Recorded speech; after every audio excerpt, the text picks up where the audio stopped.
Dalam Taurat tidak ada kata Yesus. Ada. Yesus itu bahasa Ibrani itu Yeshua. Yoshua itu sama itu. Yoshua dengan Yesus itu sama. Kalau Yesus itu kan merupakan derivasi dari bahasa Yunani. Iya. Nah itu nama Tuhan aja bisa dibeda-bedakan di agama Kristen. Baik. Dulu saya sudah pernah buat teologi semacam ini, buat semacam pola pikir begini. Seseorang ketika tidak mampu menjelaskan dengan detail apa yang ada di tangannya, maka patut seseorang itu diduga sebagai maling. Setuju nggak? Ketika seseorang tidak mampu menjelaskan dengan detail apa yang ada di tangannya itu, maka seseorang itu bisa kita anggap sebagai maling. Contoh, kamu pegang HP, saya tanya kamu, beli dari mana? Kamu bingung. Apa passwordnya? Apa isinya? Berarti kamu maling. HP itu ada di tanganmu pasti dari maling. Oke, sekarang begini. Tentang nama Yesus, ya. Yesus, kalau kita berbahasa Ibrani atau bahasa Aram, itu ketahuan artinya. Artinya Yahweh menyelamatkan. Yeshua, artinya Yahweh menyelamatkan. Saya tanya sama kamu, apa arti nama Isa? Coba jelaskan secara etimologi. Tidak tahu. Nah itu. Bisa nggak kamu saya katakan itu nama itu kau dapat dari maling? Tidaklah. Oke, kalau gitu jelaskan Isa itu dari mana? Orang mana? Orang mana Isa itu? Apa arti namanya? Bahasa apa itu Isa itu? Isa itu Bani Israel. Dari mana kamu dapat itu Bani Israel? Dari Al-Quran lah. Mana bahwa Isa Bani Israel? Dari Al-Quran. Iya, di surat berapa? Oke, Isa berkata kepada Bani Israel, wahai Bani Israel, sesungguhnya aku ini adalah utusan Allah kepadamu yang membenarkan kitab-kitab dan seterusnya dan memberitahukan kepadamu tentang akan datangnya seorang nabi setelahku ismuhu Ahmad, yang bernama Ahmad. Oke, Isa Bani Israel menurut ini karena dia berkata kepada Bani Israel. Pertanyaan saya kepada kamu, berarti arti nama Isa ini karena dia orang Israel harus diartikan sesuai dengan kaidah bahwa bangsa Israel berbahasa. Setuju nggak?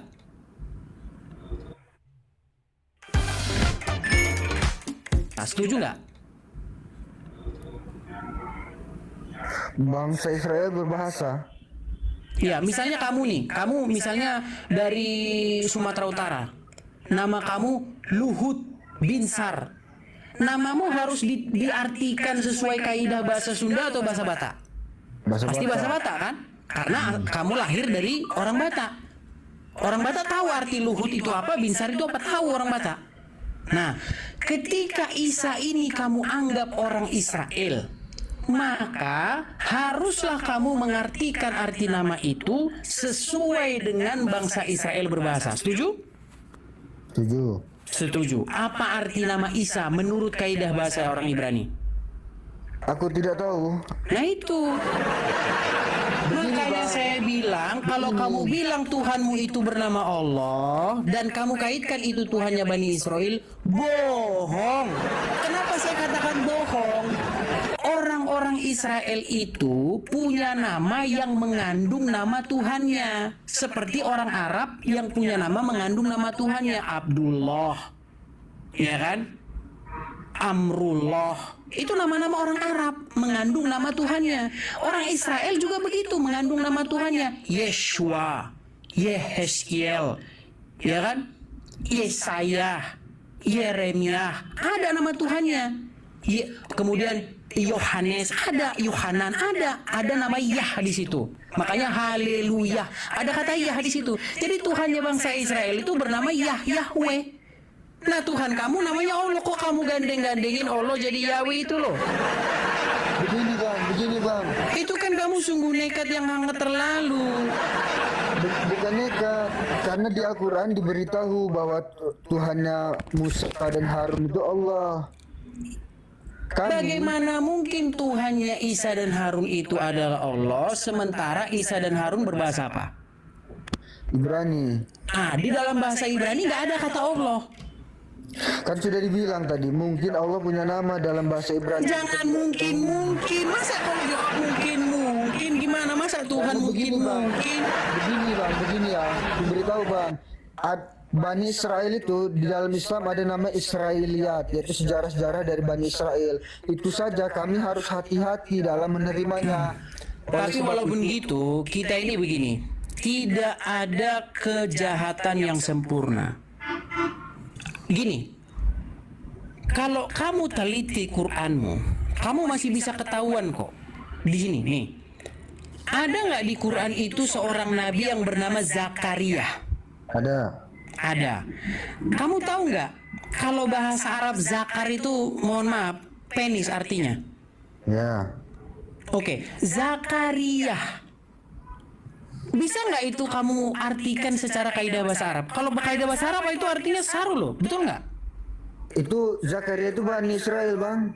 Iya, Zakaria di situ mengandung kata Yah. Masih ada bekasnya, Yahya, Zakaria, masih ada bekas-bekasnya bahwa nama Tuhan nabi-nabi terdahulu itu Yahweh, Yod-He-Wafe, bukan Allah. Kenapa? Karena tidak ada satupun nabi yang namanya mengandung nama Allah. Tidak ada. Yahya mengandung nama Yah, Zakaria mengandung nama Yah, Isaiah mengandung nama Yah. Iya kan? Siapa lagi? Muhammad itu namanya mengandung nama Allah itu. Di mana? Di mana Muhammad? Kalau ada Allahnya, ada Allahnya. Aduh, sulit ini saya bentur-benturin kepala juga kalau kayak gini lama-lama kayak gini. Nama Muhammad itu kan Ahmad, ismuhu Ahmad, diambil dari nama Allah Al-Ahmad. Itu juga menjadi kecelakaan loh. Kan kamu bilang begini. Quran bilang begini. Saya berkata kepadamu akan datang nabi setelahku namanya Ahmad. Dia ngomong itu kepada Bani Israel, betul? Ya.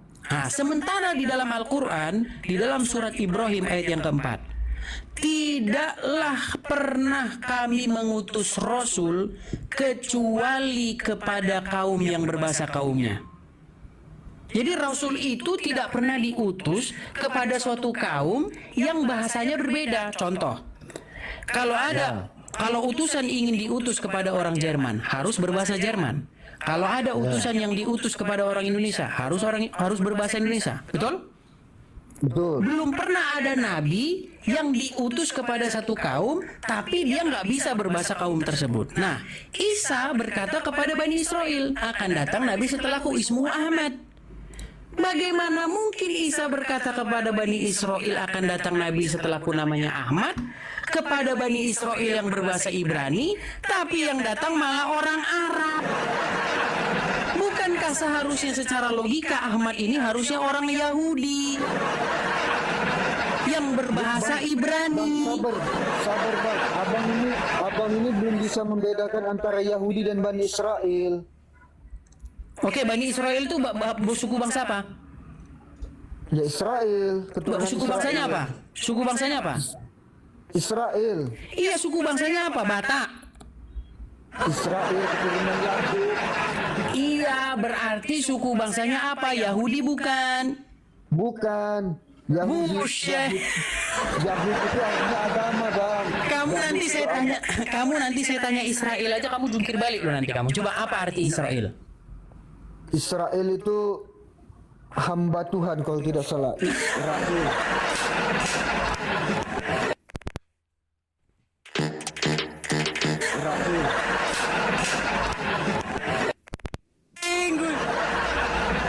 Di dalam Bible, Yakub dia bergumul dengan Allah. Ya, dia bergumul dengan El di situ dikatakan. Nah, arti dari Israel itu artinya bergumul melawan atau bergumul dengan El. Karena Yakub itu bergumul dengan El, makanya dikasih nama Israel.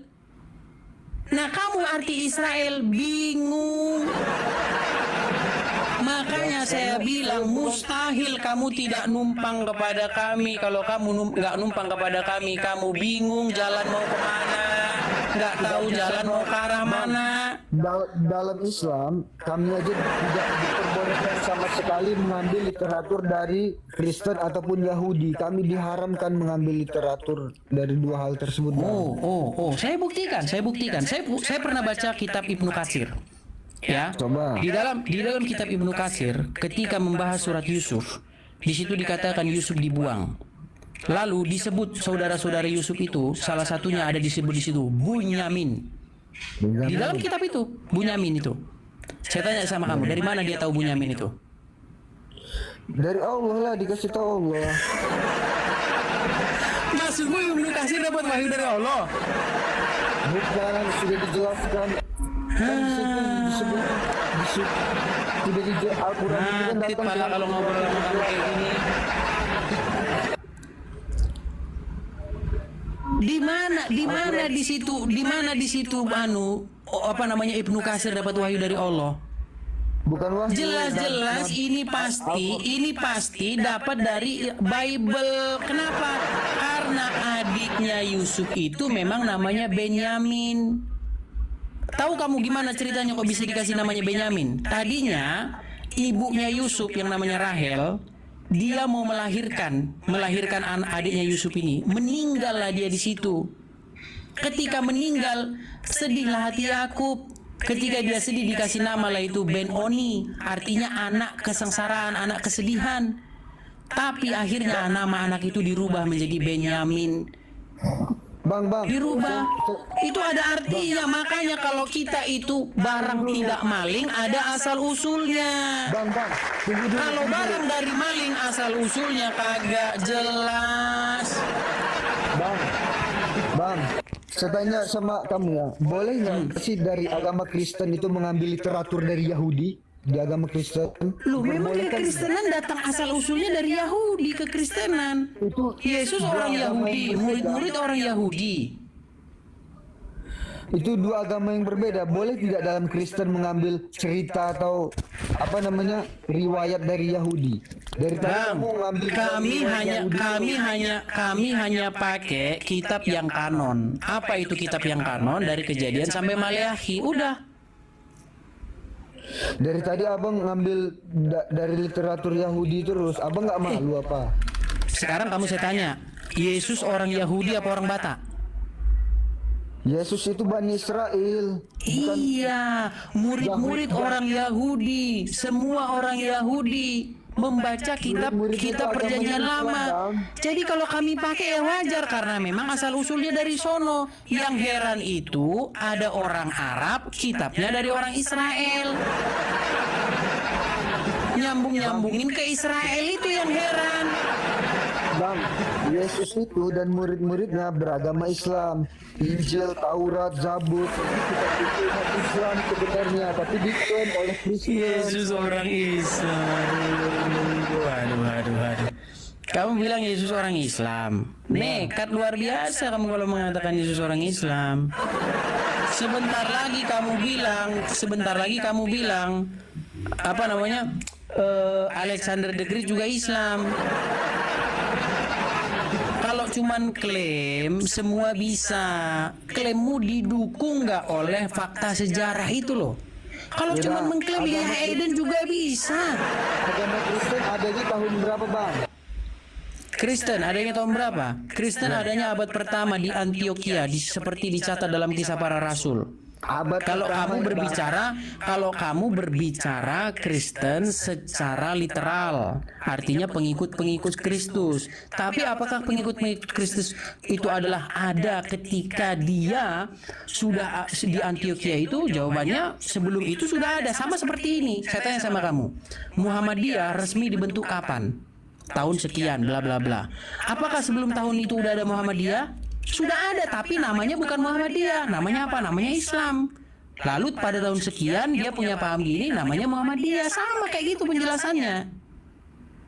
Kekristenan sudah ada sebelum di Antioquia. Hanya saja mereka dinamai Kristen pada waktu di Antioquia.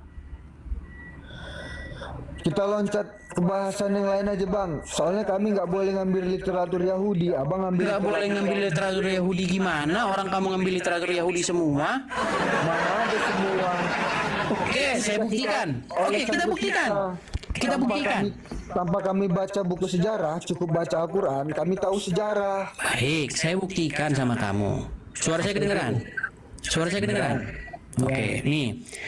Di dalam kitabmu ada nggak kisah tentang datangnya malaikat kepada Zakaria? Ada. Ada. Kepada Maryam. Iya, kepada Zakaria juga, bukan hanya kepada Maryam. Yang ngasih buah-buahan itu. Ya, kepada Maryam, kemudian kepada Zakaria, yang itu ada. Kamu tahu nggak bahwa cerita itu sudah ada dalam Injil Lukas? Ya dibilangin kan Al-Quran itu datang untuk menggenapi. Giliran ada langsung ngomong untuk menggenapi. Tadi kau bilang kami tidak mau mengambil literatur dari orang Yahudi maupun Kristen. Giliran ada, oh kan kami meneruskan. Aku tanya padamu, Muhammad itu buta huruf, bagaimana dia tahu tentang Bible? Ketemu saja, baca saja tidak pernah. Bagaimana tuduhanmu Baik. pada dia? Baik, kamu tahu nggak di dalam hadis dikatakan bahwa Umar bin Khattab pernah didapati membawa kitab Taurat atau Injil. Pernah dimarahin. Dimarahi oleh Muhammad, betul? Nah betul. Pertanyaan saya sama kamu, kenapa Muhammad malah marah-marah ketika Umar bin Khattab terpergok membawa kitab itu? Karena nanti Injil itu kan ada yang dipalsukan. Nanti malah kita membenarkan. Bohong aja, kamu itu ngarang bebas lagi. Kemarin gimana? Enggak, bunyinya enggak seperti itu. Injil itu ada yang benar.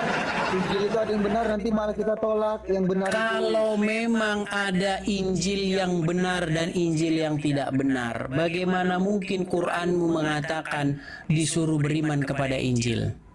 Kalau memang Injil itu ada yang tidak benar, ada yang benar. Yang bilang begitu itu ulamamu. Makanya kamu lebih percaya ulama ketimbang percaya Quran. Ya itu kan hadis yang saya baca juga dengan tafsirannya seperti itu, karena tidak boleh nanti kita membenarkan apa yang salah dan Aditya, gini loh Adit, gini loh ya. Di dalam Quran, kamu itu disuruh beriman kepada kitab-kitab terdahulu. Betul? Tapi di lapangan, kamu beriman kepada kitab-kitab sesudahnya. Apa buktinya? Kamu malah beriman kepada kitab Sahih Muslim, Sahih Bukhari, kitab kuning, kitab fikih, kitab karangan ini, kitab karangan itu, betul? Betul nggak? tidak disuruh imani itu mah. Iya, tapi kenapa kamu percayai? Ya percayailah karena Ya, diperintahkan. ada nggak kamu disuruh beriman kepada kitab sesudah Quran? Ada. Mana surat berapa? Aku hadis nih, aku tinggalkan dua perkara. Hadis lagi. Quran, di dalam Quran ada nggak disuruh beriman kepada kitab-kitab sesudah Quran atau sebelum Quran? Tidak ada kalau suruh kitab. Iya, kamu disuruh beriman kepada kitab sebelumnya, bukan kitab sesudahnya. Makanya saya bilang kamu baca Quran sambil jungkir balik. Tapi ada ayat yang mengatakan terimalah apa yang diberikan oleh Muhammad dan jauhilah apa yang dilarang oleh Muhammad. Nah, Di Quran surat berapa? aku lupa itu. Oke, kalaupun begitu, Muhammad mengatakan sesuatu yang berasal dari dirinya sendiri apa dari Allah? Diberitahukan oleh Allah. Kalau dari Allah tempatnya di Quran atau enggak? Enggak, bukan kalau Tuh kan? dari Allah. Kalau Muhammad dengar, kalau Muhammad dapat wahyu, dimasukin Quran apa di luar Quran? Yang Al-Quran atau yang hadis? Oh, berarti ada wahyu kelas 1, ada wahyu kelas 2. Mirip, karena hadis itu adalah mirip Al-Quran. Diberikan mirip sesuatu yang mirip Al-Quran. Oh, berarti Quran punya kitab tandingan. Mirip, Iya, berarti Quran punya kitab tandingan. bukan tandingan. Gini. Pahami dulu, Gini. sabar. Pernah nggak gini Adit? Pernah nggak Allah berfirman kepada Muhammad, wahai Muhammad, kalau saya mewahyukan ini jangan dimasukkan Quran. Pernah nggak? Tidak ada lah. Oh, berarti kalau Muhammad dapat wahyu masuk Quran nggak? Masuk. Nah, berarti yang di luar Quran bukan wahyu. Ada juga wahyu. Oke, mana Allah bilang, Muhammad, yang ini jangan dimasukin Quran, mana?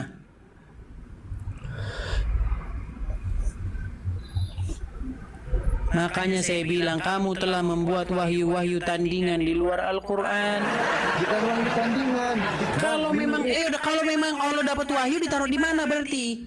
Di Al-Quran. Iya, kalau di Quran kenapa kamu percaya ada wahyu di luar Quran seolah-olah ada wahyu yang tercecer? Karena itu ada namanya hadis, Bang. Ada namanya hadis qudsi. Iya, hadis itu wahyu. Oke, sebentar. Hadis itu wahyu. Kalau Al-Quran redaksinya Sebentar, harus hadis itu wahyu. gantian dulu, Bang. Silakan. Kalau Al-Quran itu redaksinya harus sama dengan apa yang dikatakan oleh Allah, kalimat-kalimatnya. Sedangkan kalau hadis wahyu tapi kalimatnya boleh Nabi Muhammad yang menjabarkannya. Oke, baik. Berarti kalau hadis, berarti kalau ada wahyu boleh dirubah-rubah sama Muhammad, betul? Perkataannya hadis qudsi. Iya, berarti Muhammad boleh merubah-rubah wahyu Allah, betul? Bukan merubah ya. Nah, tadi katanya tadi Muhammad merubah-rubah sesuai dengan perkataannya. Menjabarkan, kata saya tadi, menjabarkan, bukan merubah, menjabarkan. Iya, artinya ada wahyu yang penjelasan dari Allah nggak jelas, terus Muhammad lebih jelasin gitu. Kalimatnya dari Nabi Muhammad, bukan dari Allah. Oke lah, baik, saya turutin kamu. Lebih tinggi mana wahyu sama Quran? Quran. Berarti Al-Quran wahyu, Al-Quran wahyu, hadis juga wahyu. hadis wahyu. Oke, berarti ada wahyu level 1, ada wahyu level 2. Tidak ada. Loh, sekali lagi, lebih tinggi mana Quran sama wahyu? Al-Quran Sama-sama wahyu. sama-sama wahyu. Oke, Quran wahyu, hadis wahyu, sama-sama wahyu, tapi lebih tinggi Quran, betul? Ya, betul. Berarti ada wahyu level 1, ada wahyu level 2. Tidak ada yang seperti itu, tidak. Tadi katanya lebih tinggi Quran. Gimana sih? Aduh, pasir mana? Pasir nih, saya lompat di pasir dulu, guling-guling saya di pasir nih. Kalau bahasanya seperti itu, kurang ajar bahasanya. Loh, tadi kamu bilang lebih tinggi Quran. Oke? Ya, kalau level 1, level 2 artinya Al-Quran itu punya tandingan. Abang nggak ngerti. Ya karena kamu bilang sama-sama wahyu. Sama-sama wahyu, tapi Quran lebih tinggi daripada hadis, betul? Betul. Artinya ada wahyu level 1, ada wahyu level 2, betul? Tidak. Duh. Aduh, jungkir balik lah saya kalau kayak gini nih. Kalau begitu, itu tandingan, Bang. Ya, hadis Kan itu kamu yang bikin begitu. Kamu yang bikin Bang. begitu. Hadis itu mirip Al-Quran, bukan serupa. Abang harus bedain dulu. Tadi katanya lebih tinggi Quran. Lebih tinggi Quran enggak? Lebih tinggi Quran. Oke, padahal sama-sama wahyu kan? Sama-sama wahyu. Oke, berarti ada wahyu yang kelasnya lebih tinggi daripada yang lain, betul? Betul. Nah, berarti ada wahyu level 1, ada wahyu level 2, betul? Coba kita teruskan aja, betul. Nah, itu betul. Terus apa lagi? Ya sudah, artinya kamu meyakini ada wahyu KW1, ada wahyu KW2. Nah, itu kurang ajar. Lu kok kurang ajar, kan kamu yang bikin kesimpulannya gimana sih? Aduh, pusing palaku. Nah, gantianlah teman. Mbak Sophie silakan lanjut sampai haus, saya haus dan lapar, saudara-saudara.